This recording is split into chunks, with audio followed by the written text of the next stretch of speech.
দেশের মানুষ এখন শান্তি ও গণতন্ত্র চায়, তাই আওয়ামী লীগের মতো আগামীতে কোনো রাজনৈতিক দল যদি গুম খুনের রাজনীতি করে, জনগণ আবারও তাদের প্রত্যাখ্যান করবে বলে মন্তব্য করেছেন প্রধান উপদেষ্টার প্রেস সচিব শফিকুল আলম। সকালে মাগুরার নিতাই গৌর গোপাল সেবাশ্রমে সনাতন ধর্মাবলম্বীদের সঙ্গে সৌজন্য সাক্ষাৎ শেষে তিনি একথা বলেন। শফিকুল আলম বলেন, আগামী নির্বাচন নিয়ে বিভিন্ন দেশের আগ্রহ ইতিবাচক।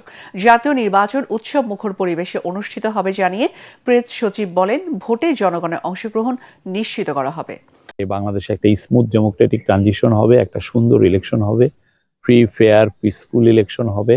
আমরা চাই যে আমাদের সমস্ত জনগোষ্ঠী, আমাদের মুসলমান ভাই বোন, হিন্দু ভাই বোন, খ্রিস্টান ভাই বোন সবাই যাতে সুন্দরভাবে শান্তিপূর্ণ পরিবেশে ভোট দিতে পারেন, সেটা আমরা চেষ্টা করছি। প্রত্যেকটা জেলায় কোন কোন কেন্দ্রগুলো ভালনারেবল সেগুলোকে আইডেন্টিফাই করা হচ্ছে এবং সেই অনুযায়ী কাজ হচ্ছে। আবার সবগুলোকেই সিসিটিভির আওতায় আনা হবে এবং একটা বিপুল সংখ্যক জায়গায় বডি অন ক্যামেরা, মানে আপনার বডিতে যে ক্যামেরা সেটাও দেওয়া হবে সিকিউরিটি।